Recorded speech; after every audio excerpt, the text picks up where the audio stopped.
What is going on, y'all? And in this video, we're going to be diving into some brand new gameplay from the upcoming Forza Motorsport that the developers recently shared over on the official Forza Motorsport channel. And I will leave a link to the original footage in the description box down below if you would like to see that. But without any further ado, let's check out a bunch of the gameplay and the new features that are completely new to the series that I am very excited about.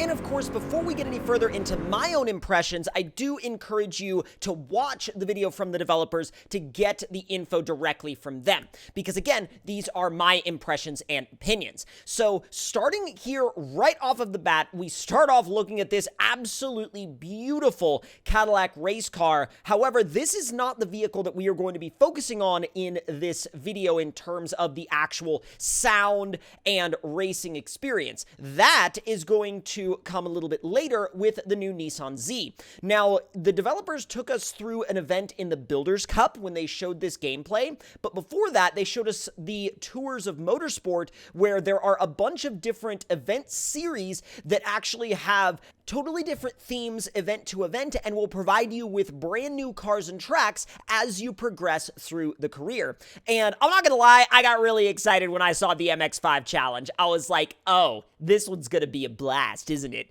And I also noticed that brand new G80 M3 on the cover of Super Sedans right there. That is definitely going to be a really fun car to drive and a really fun series to compete in.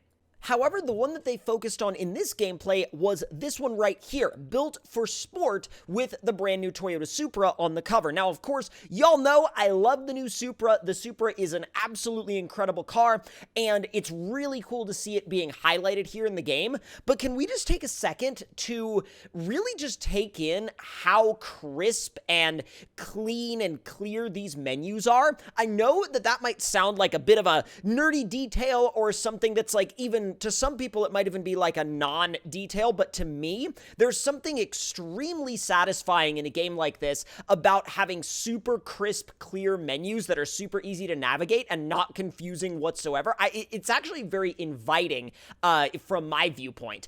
Now, the intro movie for this featured a Porsche Cayman GTS. It featured the new Z as well as the new Mark V Supra, and the cars are absolutely gorgeous. Absolutely freaking beautiful. And this intro really does an incredible job of not only highlighting the cars themselves, but highlighting how absolutely beautiful this game truly is, and really how far this series has come in terms of visuals. And after passing through the AI skill level screen, then we make our way out to the Kyalami Grand Prix circuit, which you actually get this really cool overhead view of before loading in, as well as the actual track logo right there. Now, in this gameplay, I actually not only really enjoyed the gameplay itself, enjoyed watching it, but this looks like a really fun track, and I'm really excited to check this track out when we actually get our hands on the full game. Now, in this kind of introduction section to the race, as we move into practice, you can actually see your driver walking out of the garage and over to the car right there in the pit lane, which is really, really, really cool. And what this section of the gameplay actually leads us into is open practice, which is featured in every event in the Builders Cup. And open practice allows you to help dial in and pretty much warm yourself up along with kind of getting acquainted with your car on all of the tracks before the racing event. And I actually really like the concept of open practice because in real world racing, obviously you're going to have a lot of different stages to go through before the actual race, but a practice day, or rather if you wanted to call it a practice day, a test and tune day, whatever you want to call it, those are really important components of actual racing. Now, we also see here a new gameplay mechanic that will grade you on each individual corner and will compare your time in that specific corner to your previous best time through that specific corner. And I really like this because what it does is it actually breaks the track down into sections and allows you to really get better at really any given track section by section, especially if there's a section of the track that you're having trouble with, or maybe a particular corner that you're having trouble carrying speed through, or having trouble finding the optimal line. This encourages you to dig deeper into your own mastery of every specific corner, which I really, really like. I actually think that this is going to not only make the game more fun and more engaging, but I think it's also going to help make all of us better drivers. And improving your individual corner times also helps add to your individual car XP, because in the new Forza Motorsport, all of the cars are going to have their own specific car XP outside of general experience. And not only that, but there is a full time of day and weather system on every track in the game, which is absolutely mind-blowing. Not only, though, is it mind-blowing, but it means that there are going to be so many different combinations that we can use to set up just about whatever racing scenario we could possibly dream up.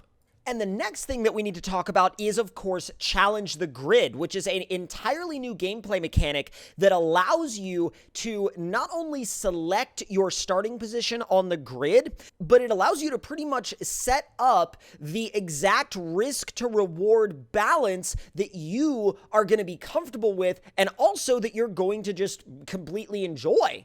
And of course, you can also dial in your rule sets, which also includes damage levels, and you can dial in the skill level of the AI. So there are so many more elements of customization in terms of the racing experience than ever before that I think this is going to really allow you to pretty much build any level of experience. You could put this all the way to, full, absolute maximum challenge, or you could have it somewhere in the middle, or you could have it as something that's very, sort of introductory to either the genre or the series. And I love that. I think that it not only makes the game more accessible to new players, but it also allows players that have been a fan of this series for a really long time to really dial up that challenge level and dial up the just level of skill necessary to get the optimum result in these races. And it's definitely a system that I will be playing with a lot when this game releases, and it'll be interesting to see, like, for example, across the course of, say, a Let's Play series here on the channel, it's going to be interesting to see how the Challenge the Grid system affects the way I play the game, but also kind of how it changes dynamically over time. I may start out with it somewhere in the middle, but then may end up just dialing up the difficulty more and more and more as time goes on and as my Let's Play goes on. Now, as we bring in some audio here, I want y'all to listen to not only the way the car sounds, but the way the environment around the car sounds. Like, for example, you can hear the curbs a lot more clearly than before. You can hear a little hint of the tires, and you can also hear a change in the sound of the tires when the car goes up onto the curb and then drops back down onto the racing surface. And for a second here, I do just want to touch on the fact that this dark blue on the Z is so incredibly gorgeous. And with the lighting and the shadows, especially on this track, it's just a beautiful choice of color all around for this entire event. And I think on the developer's part, it was a great color choice as a way to showcase the car and the graphics. And look at this, the new podium, the new finishing screen. That's so sick. Now here, we actually get to go into the shop. And as you can see, we've unlocked an intercooler, and we've also unlocked upgraded turbos. We've unlocked some weight reduction. And this plays into a lot of the features of the new upgrade system, where you'll actually be using that car XP that we talked about earlier to unlock new parts for your cars, and then you will use car points to then purchase these upgrades. Although the developers did say that, let's say you use your car points and you spend them on one upgrade, if you ever wanted to get those car points back and use them for a different upgrade, you can totally do that. You're not locked into anything that you spend your car points on. You just have to, let's say you spend it on one thing and you decide you don't want that one thing anymore, you can have those car points back. You just also got to give the part back. You know what I mean? So it's kind of one of those things where, as you go on, obviously you're going to earn more car points. So you'll be able to have more upgrades on your car at one time. But I think it really is going to be an interesting way to make our way through the career, because we'll actually have have to think about what we're spending our car points on and how we're setting up our cars. And I think that's definitely going to make the gameplay a lot more interesting. And it's also going to be interesting to see what directions people go in terms of upgrading their cars. Now, that's going to do it for this video, though. And if y'all have any thoughts, impressions, or opinions that you want to share, please do that in the comment section down below, and stay subscribed with those notifications on if you want to see more of the upcoming Forza Motorsport very soon.